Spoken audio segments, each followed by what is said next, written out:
Fala galera, tudo bom? Aqui é o professor João Gabriel e neste vídeo a gente vai ver uma aula sobre administração do capital de giro.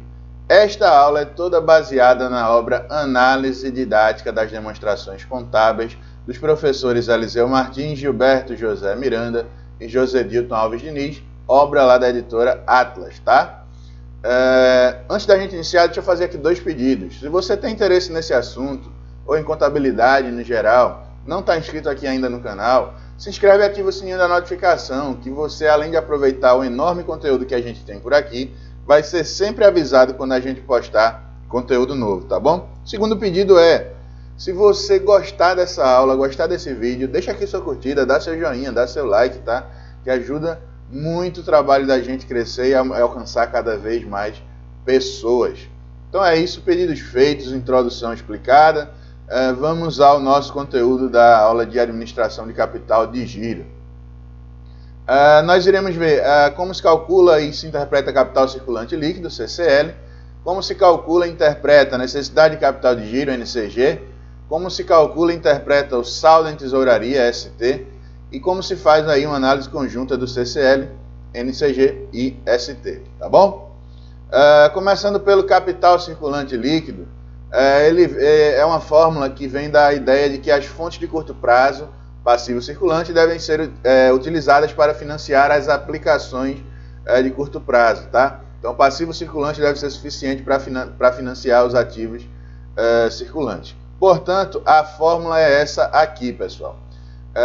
A mais comum, muito mais utilizada, é essa primeira, que diz que o CCL, capital circulante líquido, é igual a ativo circulante menos passivo circulante. Simples assim, tá?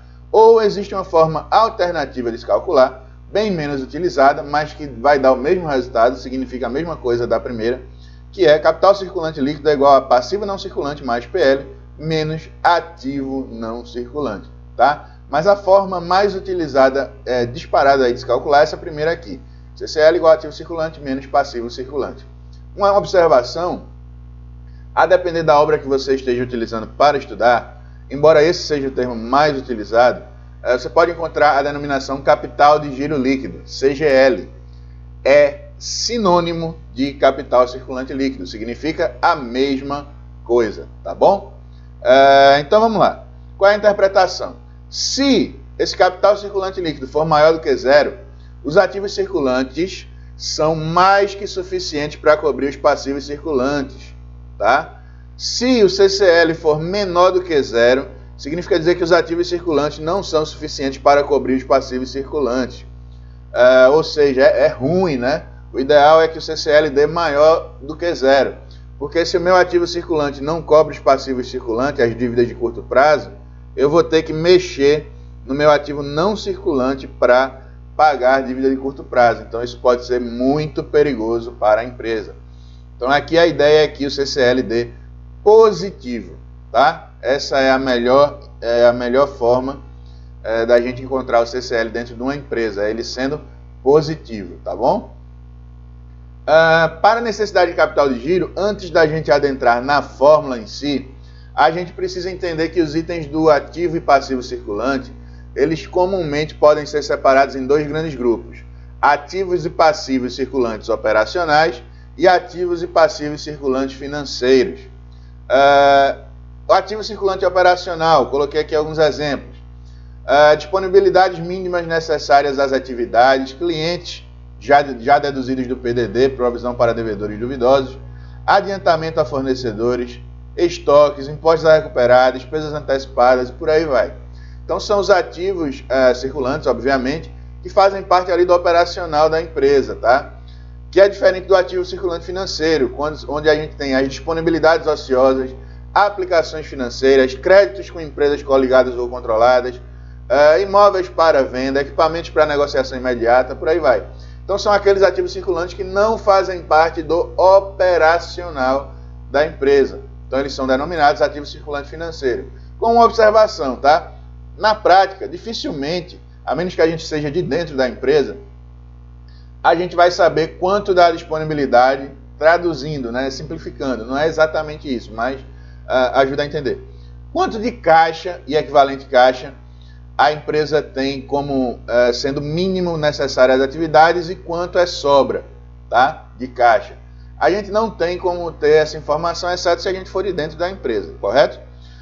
Então, para efeitos práticos, embora não seja o mais correto, costumeiramente, exceto se nos for fornecida essa informação, a gente vai considerar as disponibilidades como sendo ativo circulante financeiro, tá? Então, a gente vai considerar caixa, equivalente de caixa, via de regra, como ativo circulante financeiro, exceto se alguma informação adicional nos for fornecida, tá bom? Para os passivos, também circulante operacional e financeiro, no operacional a gente tem os passivos que fazem parte das atividades normais da empresa, fornecedores, postos a pagar, adiantamentos a clientes, salários e encargos a pagar, participações de empregados e por aí vai. Já os passivos circulantes financeiros basicamente são empréstimos e financiamentos, tá bom? Acrescidos ainda se houver duplicatas descontadas e dívidas com coligadas e controladas. Mas basicamente empréstimos e financiamentos, tá? Então, entendida essa diferença entre os ativos operacionais e financeiros, a gente parte agora para a necessidade de capital de giro de fato. Ela representa a parte do ativo operacional que não é financiada por passivos operacionais, devendo ser financiada por passivos financeiros ou passivos não circulantes. Então, a fórmula da necessidade de capital de giro é essa daqui: ativo circulante operacional menos passivo circulante operacional. Então, a gente tem um ativo circulante operacional e a gente vai ter um passivo circulante operacional também. Se esse passivo circulante operacional não é suficiente para cobrir os ativos operacionais, vai ter uma parte aqui que vai ter que ser ou financiada por passivo de longo prazo, que é mais complicado, ou eu vou ter que fazer dívida, ou seja, eu vou ter que gerar um passivo financeiro para cobrir a minha atividade operacional de curto prazo. Então, diferente do CCL, o ideal aqui é que não haja necessidade de capital de giro. Portanto, o ideal é que o NCG seja negativo, tá? Porque se ele for positivo, significa dizer que provavelmente eu vou ter que fazer um passivo financeiro, eu vou ter que me endividar mais para cobrir a minha atividade operacional de curto prazo, tá bom? Então, CCL, o ideal é que seja positivo, necessidade de capital de giro, o ideal é que seja negativo, tá certo? Indo para o terceiro indicador, que é o saldo em tesouraria, ele é obtido pela diferença entre ativo financeiro e passivo financeiro. Então a fórmula é essa aqui, ó. Ele é o que sobra, né? Vamos dizer assim, ele é o oposto da necessidade de capital de giro, tá? Na verdade, o capital circulante líquido ele se decompõe nesses dois outros indicadores. Capital circulante líquido é o geralzão, vamos dizer assim, e aí ele se decompõe em necessidade de capital de giro e saldo em tesouraria. Saldo em tesouraria a gente vai fazer sempre a diferença entre ativo circulante financeiro e passivo circulante financeiro. Se saldo em tesouraria for maior que zero, significa dizer que a empresa tem disponibilidade de recurso para garantir a liquidez no curtíssimo prazo, né? Porque ela tem mais ativos financeiros do que passivos financeiros. Se, por outro lado, o saldo em tesouraria for menor do que zero, pode indicar dificuldades financeiras iminentes, principalmente se essa for uma situação recorrente, porque significa dizer que a empresa não tem ativo circulante financeiro suficiente para cobrir os passivos circulantes financeiros, tá? Então esses são os três indicadores, tá, pessoal? Agora vamos ver como é que a gente pode trabalhar ele em conjunto. No próprio livro lá que eu mencionei no início da aula, eles trazem um quadrinho que é adaptado de um artigo científico do Marques e Braga, de 95. Está aqui embaixo no rodapé o nome do artigo e a revista, tá? Para quem tiver interesse. E eles dividem em 6 possibilidades distintas quando a gente faz a análise conjunta do CCL, NCG e ST. Eles dividiram, os autores dividiram em 6 cenários distintos, sendo 2 bons, 1 ruinzinho e 3 ruins mesmo, tá? Então a gente tem aqui, para o cenário 1, qual seria o melhor cenário de todos? Capital circulante líquido positivo, necessidade de capital de giro negativa e saldo em tesouraria positivo. Essa seria o que os autores classificam como situação excelente. Situação 2. Capital circulante líquido positivo, necessidade de capital de giro positiva e saldo em tesouraria positivo. É o que os autores classificam como uma situação sólida. Tá? Então, cenários 1 e 2 são bons cenários para a empresa. Cenário 3. A gente tem o capital circulante líquido positivo, a necessidade de capital de giro positiva e o saldo em tesouraria negativo. Então, aqui é uma situação considerada pelos autores como insatisfatória. Cenário 4. A gente vai ter um capital circulante líquido negativo, que já é muito ruim, uma necessidade de capital de giro positiva, que é o oposto do que a gente quer, e um saldo de tesouraria negativo, que também é o oposto do que a gente quer. Então, aqui seria a situação péssima. A pior situação possível é o cenário 4. Tá? Cenário 5. A gente tem capital circulante líquido negativo, necessidade de capital de giro negativa e saldo em tesouraria negativo. Então, é uma situação também ruim, mas é classificada pelos autores como muito ruim e não como péssima. Tá? Então, seria o segundo pior cenário, vamos dizer assim. E, por fim, a situação 6, onde a gente teria o capital circulante líquido negativo, necessidade de capital de giro negativa, porém o saldo em tesouraria positivo. É o que os autores classificam como situação de alto risco. Tá certo? Então vamos ver aqui cada uma delas agora em separado para entender um pouco melhor. Tá? Começando pela situação 1, excelente. A gente vai ter um CCL positivo, ou seja, a gente vai ter mais ativo circulante do que passivo circulante. Então, a gente pode quitar nossas dívidas de curto prazo sem precisar comprometer o ativo não circulante, o que é bom.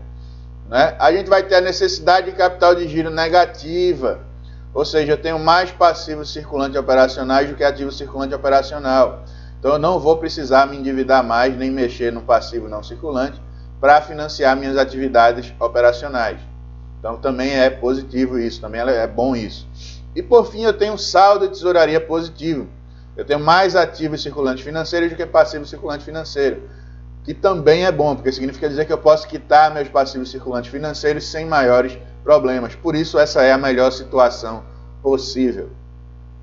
Na situação tipo 2, que é sólida, a gente continua tendo o capital circulante líquido positivo, né, porque o ativo circulante operacional é superior ao passivo circulante operacional, então eu não vou ter dificuldades em quitar as minhas dívidas de curto prazo.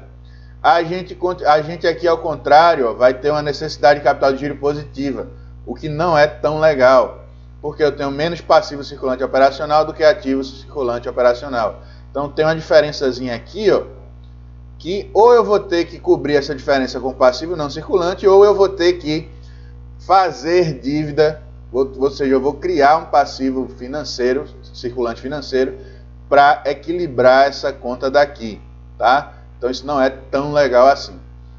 E o caso do saldo em tesouraria, ele é positivo, que também é bom, né? Porque significa dizer que eu tenho ativos circulantes financeiros suficientes para quitar meus passivos circulantes financeiros, ainda que eu precise me endividar para cobrir minha atividade operacional. Então é uma situação considerada sólida, tá?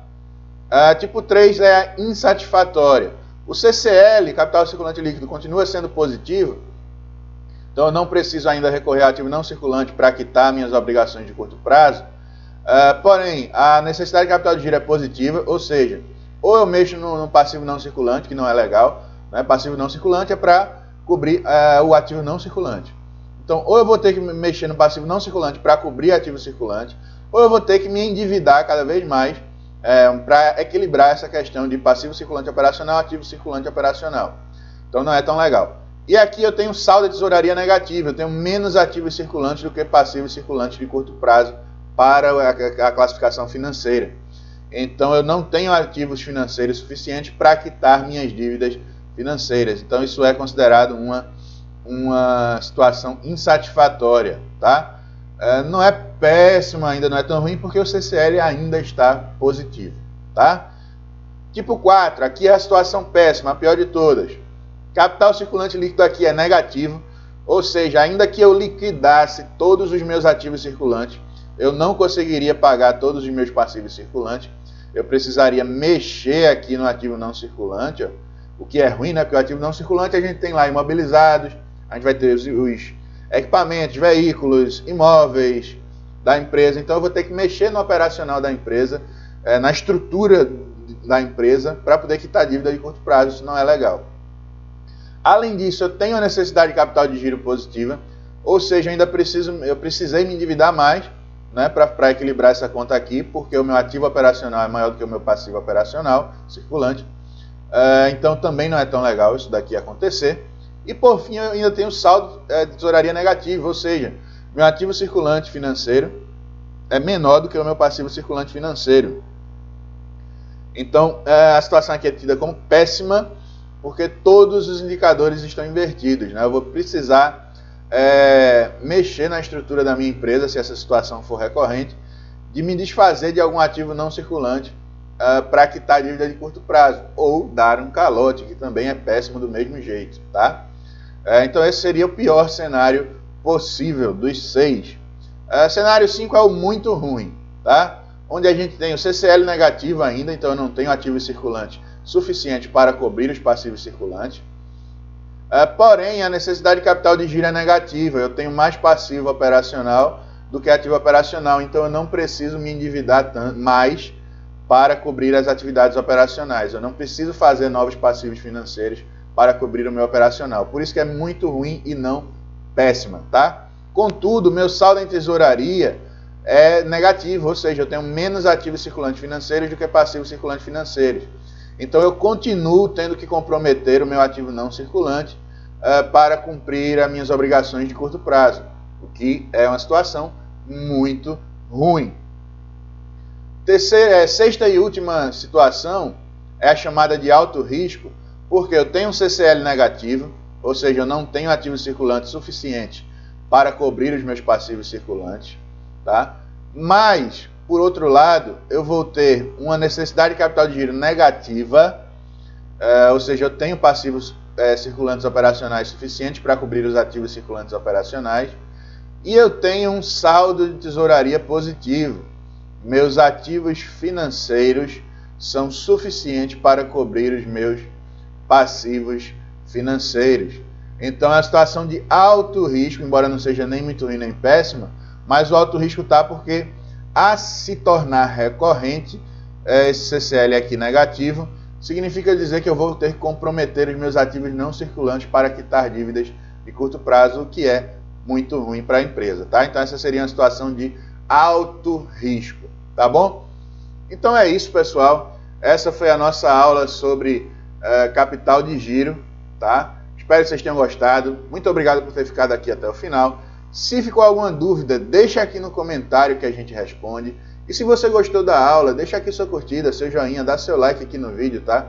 Que ajuda muito o trabalho da gente a crescer. E se não está inscrito aqui ainda, se inscreve e ativa o sininho da notificação para ser sempre avisado quando a gente postar conteúdo novo, ok? Um forte abraço e até o próximo vídeo.